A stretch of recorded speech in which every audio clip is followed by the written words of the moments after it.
ಏನಕ್ಕೆ ಬಿಡಲಿಲ್ಲ ಅಂದರೆ ನೋಟಿಸ್ ಕೊಟ್ಬಿಟ್ಟು ನೀವು ಮಾಜರಿ ಪ್ರಕ್ರಿಯೆ ಭಾಗವಹಿಸಬೇಕು ಅಂತ ನೋಟಿಸ್ ಕೊಟ್ಬಿಟ್ಟು ಒಳಗೆ ಬಿಡಲಿಲ್ಲ ಅಂದರೆ ನೀವೇ ಅರ್ಥ ಮಾಡ್ಕೊಳ್ಳಿ. ಅವ್ರು ಯಾರೋ ಒಬ್ಬ ಒಂದು ಪಕ್ಷದ ಪರವಾಗಿ ಒಬ್ಬ ಏಜೆಂಟರ ಪರವಾಗಿ ಮಾಡ್ತಿದ್ದಾರೆ ಅನಿಸುತ್ತೆ ಅಷ್ಟೇ.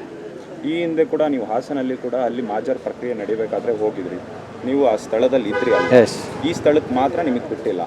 ಎಸ್, ಅಲ್ಲಿ ಮಾಜರ್ ಪ್ರಕ್ರಿಯೆ ಮಾಡಬೇಕಾದ್ರೆ ಆ ಮಾಜರ್ ಪ್ರಕ್ರಿಯೆ ನೋಟಿಸ ನನಗೆ ಸಂಬಂಧಪಟ್ಟಂಥ ನಮ್ಮ ಮನೆಯವರು ನನಗೆ ಆಥರೈಸ್ ಕೊಡಲಾಗಿ ನಾನು ಅವತ್ತು ನೋಟಿಸನ್ನು ನನ್ನ ಆಥರೈಸ್ ನೋಟನ್ನ ಎಸೆಟ್ ಅವ್ರಿಗೆ ಕೊಟ್ಟು ಅವರಿಂದ ನಾನು ನೋಟಿಸನ್ನು ರಿಸೀವ್ ಮಾಡ್ಕೊಂಡು ಮಾಜರ್ ಪ್ರಕ್ರಿಯೆ ಏನೆಲ್ಲ ಮಾಡಬೇಕಾಯಿತು ಅದಕ್ಕೆ ಸಹಕಾರಗಳನ್ನು ನೀಡಿದ್ವಿ. ಅವತ್ತು ನಮ್ಮ ಸನ್ನಿಧಾನದಲ್ಲೇ ನಮ್ಮ ಜೊತೆಯಲ್ಲೇ ಇದ್ಕೊಂಡೆ ಮಾಜರ್ ಪ್ರಕ್ರಿಯೆಗಳನ್ನು ಮಾಡಿದ್ರು. ಆದರೆ ಕೆಲವೊಂದು ವಿಚಾರಗಳನ್ನ ಸಂತ್ರಸ್ತೆ ಮಹಿಳೆ ಆಗಿರೋದ್ರಿಂದ ಕೆಲವೊಂದು ವಿಚಾರವನ್ನು ಬಿಟ್ಟು ಇನ್ನು ಉಳಿದ ಅಂಥ ವಿಚಾರಗಳಿಗೆ ನಾವು ನಮ್ಮನ್ನು ಸೇರಿಸ್ಕೊಂಡು ಮಾಡಿದ್ದಾರೆ. ಆದರೆ ಇವತ್ತು ನಮಗೆ ಬನ್ನಿ ಅಂತ ನೋಟಿಸ್ ಕೊಟ್ಟಿದ್ದಾರೆ. ಬಂದಂಥ ಅವ್ರೇನು ಒಳಯಂಶಪುರದಲ್ಲಿ ಮಾಜರ್ ಪ್ರಕ್ರಿಯೆ ನಡೀತು ಅವತ್ತೇ ನನಗೆ ನೀವು ಮಂಡೇ ನೀವು ಹಾಜರಿರಬೇಕು ಅಂತ ಕೊಟ್ಟಿದ್ದಾರೆ. ಆದರೆ ಬೆಳಗ್ಗೆ ನಿನ್ನೆನೂ ಸಹ ಫೋನ್ ಮಾಡಿ ನನಗೆ ನೀವು ಮಾಜರ್ ಪ್ರಕ್ರಿಯೆಗೆ ಭಾಗವಹಿಸಬೇಕು, ನೋಟಿಸ್ ರಿಸೀವ್ ಮಾಡ್ಕೊಂಡಿದ್ದೀರಾ ಅಂತ ಹೇಳಿದ್ದಾರೆ. ಬೆಳಗ್ಗೆಯಿಂದನೂ ಮಾರ್ನಿಂಗಿಂದಲೂ ನನಗೆ 3 to 4 ಟೈಮ್ ನನಗೆ ಫೋನ್ ಮಾಡಿದ್ದಾರೆ. ನೀವು ಸರ್ ಇಷ್ಟು ಟೈಮಿಂಗ್ ನಾವು ಬರ್ತೀವಿ, ದಯಮಾಡಿ ನೀವು ಹಾಜರಿರಬೇಕು ಅಂತ ಹೇಳಿದ್ದಾರೆ.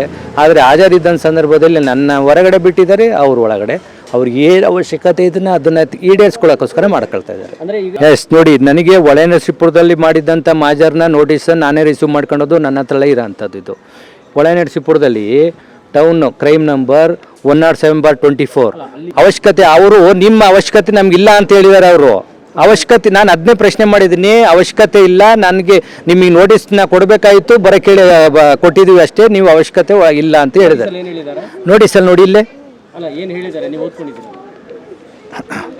ನೋಡಿ, ಇಲ್ಲಿ ನೋಡಿ, ಹೊಳೆನರಸೀಪುರ ಟೌನ್ ಪೊಲೀಸ್ ಠಾಣೆ crime number 107/24 column number 354A 354D 376 506 509 IPC ಪ್ರಕರಣ ತನಿಖಾಧಿಕಾರಿಯಾದ ನಾನು ಈ ಕಟ್ಟಡದಲ್ಲಿ ತನಿಖೆ ಸಲುವಾಗಿ ಪರಿಶೀಲನೆ ನಡೆಸಬೇಕಾಗಿರುವುದರಿಂದ ಕಾಲಮ್ ನಂಬರ್ 100 ಭಾರತೀಯ ದಂಡ ಪ್ರಕ್ರಿಯೆ ಸಮಿತಿ ಅಡಿ ತಿಳಿಸಿರುವಂತೆ ಸ್ಥಳವನ್ನು ಶೋಧನೆ ಮತ್ತು ತಪಾಸಣೆ ಮಾಡುವ ಯಾವುದೇ ಸ್ಥಳವನ್ನು ಮುಚ್ಚಲಾಗಿದ್ದಲ್ಲಿ ಅಂತಹ ಸ್ಥಳದಲ್ಲಿ ವಾಸಿಸುವ ಅಥವಾ ಉಸ್ತುವಾರಿ ನೋಡಿಕೊಂಡಿರುವ ಯಾವುದೇ ವ್ಯಕ್ತಿಯು ಅಧಿಕಾರಿಯ ಕೋರಿಕೆ ಮೇರೆಗೆ ಮತ್ತು ವಾರೆಂಟನ್ನು ಕಾರ್ಯಗತಗೊಳಿಸುವ ಇತರ ವ್ಯಕ್ತಿಯ ಬೇಡಿಕೆ ಮೇರೆಗೆ ಮತ್ತು ವಾರೆಂಟನ್ನು ಸಲ್ಲಿಸುವಾಗ ಅವನಿಗೆ ಮುಕ್ತ ಪ್ರವೇಶವನ್ನು ಅನುಮತಿಸಬೇಕೆಂದು ಇದ್ದು, ತಾವು ಈ ಕೇಸಿನ ತನಿಖಾ ಸಂಬಂಧ ಮೇಲ್ಕಂಡ ಕಾನೂನು ಅಡಿಯಲ್ಲಿ ತಮಗೆ ಪ್ರವೇಶಿಸಿ ಮಾಜರ್ ಕ್ರಮ ಜರುಗಿಸಲು ಅನುಮತಿ ನೀಡಿ ತನಿಖೆಗೆ ಸಹಕರಿಸಲು ಸೂಚಿಸಲಾಗಿದೆ. ತನಿಖೆಗೆ ಸಹಕಾರ ಮಾಡಬೇಕು ಅಂತ ನೀಡಿದರೆ,